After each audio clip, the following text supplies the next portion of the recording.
想象下，一個曾經喺香港最大嘅船澳嘅地方，喺二戰期間被民軍嘅炸彈夷為平地，死傷超過300人。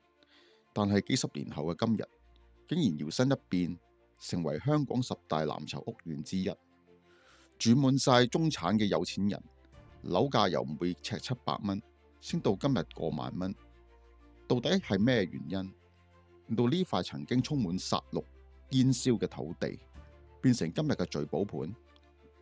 係發展商嘅眼光獨到，定係背後隱藏一個連好多風水師都睇唔透嘅風水大格局？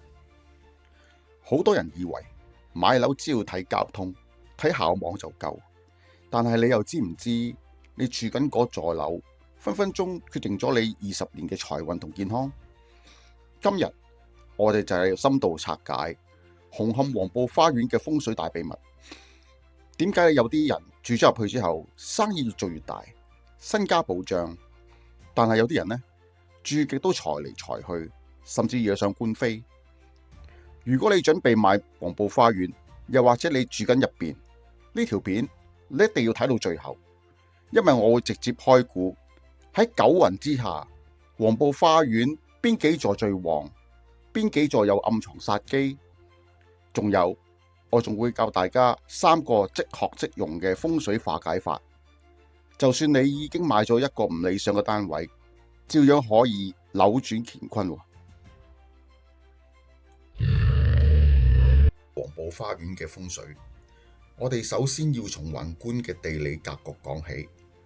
香港嘅龍脈源自廣東白雲山，一路向南伸展，去到大霧山之後兵分兩路，其中一條龍脈就係直衝九龍半島，形成咗9條山脈。呢條就係九龍之名由來。而黃埔花園呢，就正正坐落喺獅子山嘅南邊，靠住強大嘅玄武山，前面就係無敵嘅維多利亞港。呢種背山面海嘅格局喺風水上已經贏喺起跑線。但係黃埔花園最厲害嘅地方並唔係單單背山面海咁簡單。大家睇下佢前面嘅水局，維多利亞港嘅海水經紅磡灣流入嘅時候，形成咗一個好靚嘅弧形，好似一個大大嘅 U 字，將黃埔花園半包圍住。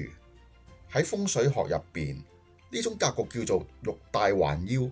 想象下古代嗰啲達官貴人條腰帶係咪彎彎圍住個肚腩？水管財呢條彎彎嘅海水就係好似一裝滿金銀珠寶嘅腰帶，緊緊攬住黃埔花園。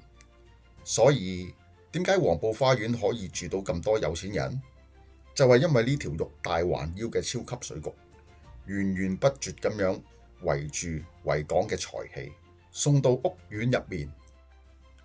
不過大家唔好忘記，黃埔花園嘅前身係黃埔船澳，又叫做九龍船澳。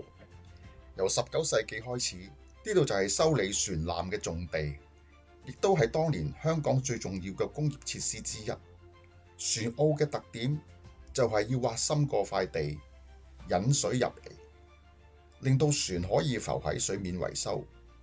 呢種長期係動土同引水，其實不知不覺間已經呢塊地嘅地氣同維港嘅水氣深深結埋一齊，已經形成咗呢一個獨特嘅水龍格局。所以當年和記黃埔喺80年代將船澳改建為住宅嘅時候，呢股聚積喺過百年嘅水龍之氣就徹底咁爆發出嚟，成就咗黃埔花園嘅傳奇。但係水能載舟，亦能覆舟。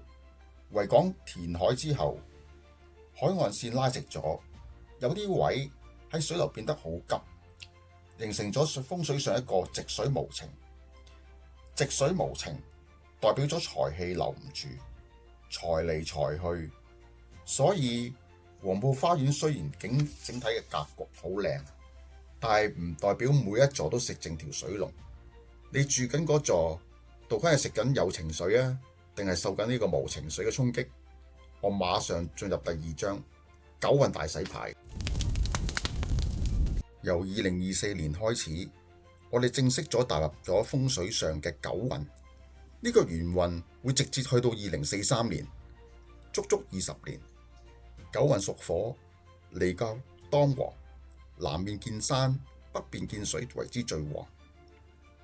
喺九運嘅影響之下，黃埔花園各期嘅風水格局已經同八運時期大相為勁。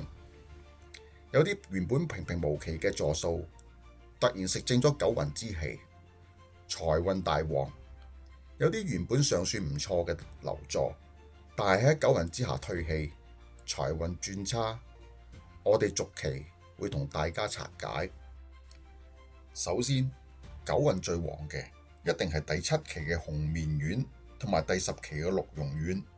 紅棉苑喺正海逸酒店嘅旁邊，只要你個單位望正海嘅，恭喜你，你正收緊九運嘅巽宮嘅催官水。所謂催官水，顧名思義係對你嘅事業同財運有極大嘅幫助。做生意嘅財源滾滾來，打工嘅升職加薪指日可待。不過要留意嘅，紅棉苑嘅風水對女性嘅運氣會稍稍佔優，女主人嘅發展機遇會分分鐘好過男主人。所以如果係男主人係主導家庭嘅，要特別留意呢一點。至於鹿茸苑，前面有公園同埋泳池做明堂，明堂聚水主財祿，向海嘅單位一樣有財源廣進，喺黃埔花園入邊嘅性價比相當高嘅選擇。另外一個要避忌嘅就係第12期嘅銀燭苑嘅第6座，呢座樓犯咗風水大忌，反公路。咩叫反公路？就係好似一個拉開咗嘅弓箭，個箭頭直指向你屋企。反風水主退財，住喺呢度嘅人好容易會有破財嘅擋災，甚至會影響你事業嘅發展。嚴重嘅會有一個血光之災。雖然銀燭苑整體上比較旺丁，健康都算唔錯，但係第6座就真係要特別要小心。講完好嘅，我哋要講下暗藏殺機嘅地方。大家要特意第9期嘅百合苑嘅第5座，呢個座數對正一個三叉路口。喺風水學上，路即係水，三叉路口就係三叉水。三叉水氣極之混亂，好似3條激流撞埋一齊，氣場極度唔穩定。住喺呢度嘅人，財運同健康都非常之唔穩定，容易惹上無妄之災，甚至有官非纏身嘅風險。如果你住喺呢一座，或者準備買呢一座，真係要打醒12分精神。唔係唔可以買，但係一定要做好化解。聽到呢度，好多朋友會問：師傅，我住緊紫荊苑同清華苑，咁又點計啊？紫荊苑四正，向紅磡道嘅單位收四水歸元嘅馬路氣，財運同健康都平穩向上，特別適合公務員或者呢啲大機構做嘢嘅朋友，亦有利運動員居住。至於清華苑，地龍收乾卦嘅氣，九運一樣喺平穩發展，係一個穩陣嘅選擇。不過風水嘅嘢講多無謂，事實最實際。我哋即刻睇下歷史上有咩真實個案，印證咗黃埔花園嘅風水威力。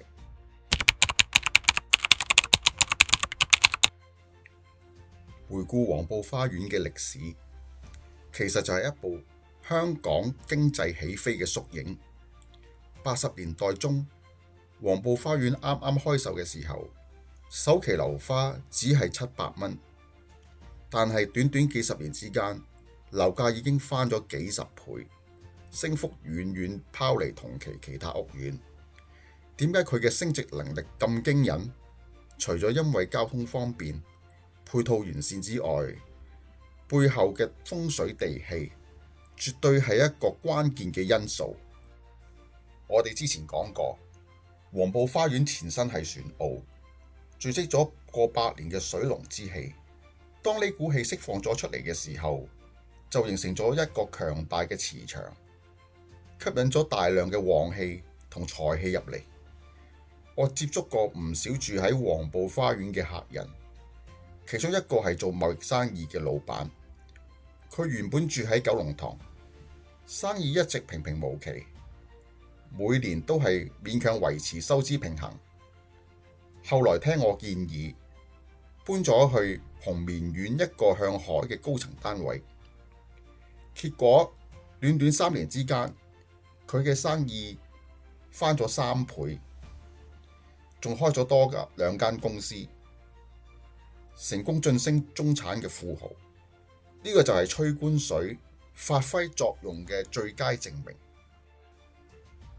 但係有反面教材，有對年輕夫婦攤平買咗百合苑第5座嘅低層單位，以為執到寶，點知住落之後，老公無端端俾公司裁員，老婆又成日病痛纏身，兩公婆日嘈夜嘈，感情出現問題。我想去幫佢哋睇風水，一望出窗，正正就對住呢個三叉路口，三叉水煞直衝入屋，搞到家無寧日，財運健康俱損。後來我教咗佢哋擺咗一對開過光嘅貔貅鎖住咗煞氣，情況先至慢慢好轉。老公亦揾到新工，生活重回正軌。所以話呢，同一個屋苑唔同嘅座數、唔同嘅坐向，風水可以天淵之別。買錯樓真係分分鐘輸身家。咁如果我已經買錯咗，或者我個單位正正喺個犯咗煞，咁點算好？唔使驚，風水有話：一命二運三風水，四積陰德五讀書。風水嘅係活嘅，有煞自然有得化。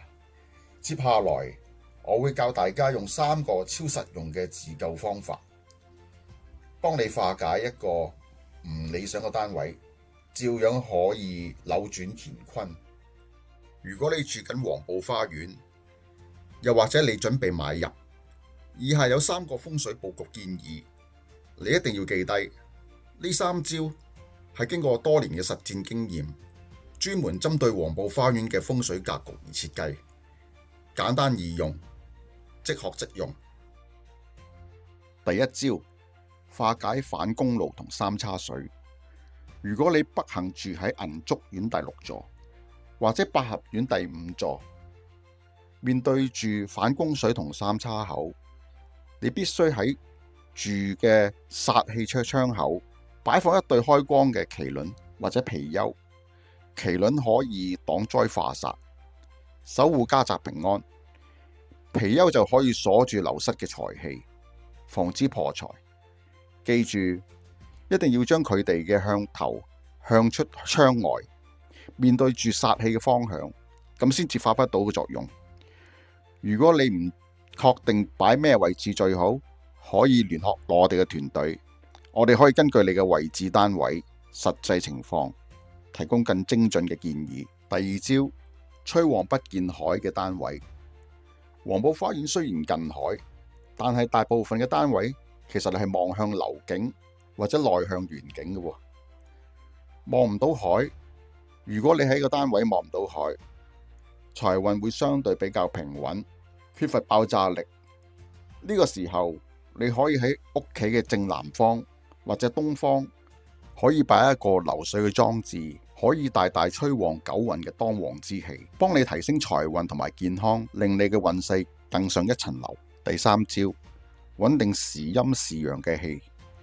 如果你住嘅單位係望向學校，例如清華苑部分單位，或者向羽毛球場，例如紫荊苑部分單位，呢啲地方有人住嘅時候呢就好旺，冇人嘅時候呢就好靜，氣場大起大落，時陰時陽。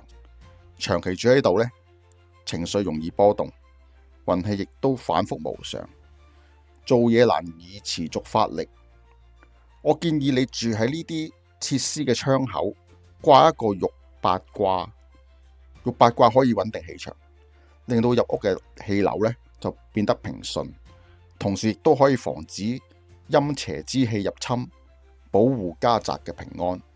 黃埔花園，一個由船澳蛻變成為一個風水寶地，食正維港嘅玉帶環腰嘅水局，背靠獅子山嘅強大龍脈，造就咗無數中產嘅富豪。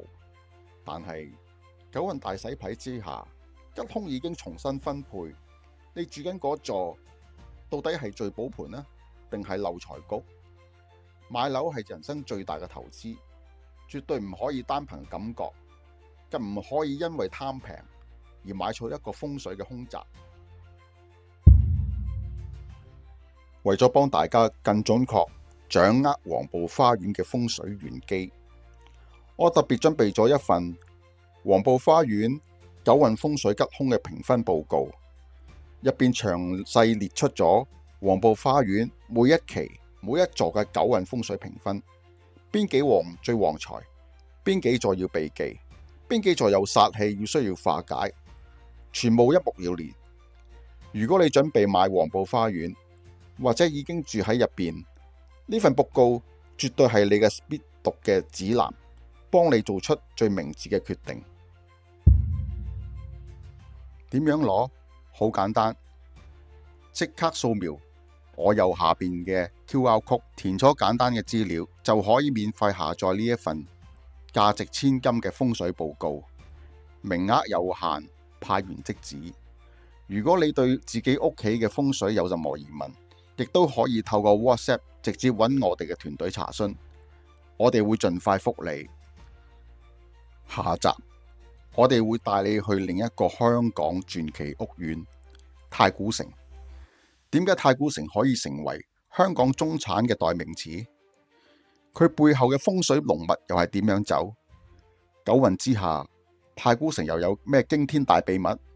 想知嘅話，記得訂閱我哋嘅開運秘錄，撳埋個鐘仔，咁就唔會錯過最新嘅猛料。我係何生傑師傅，我哋下集見。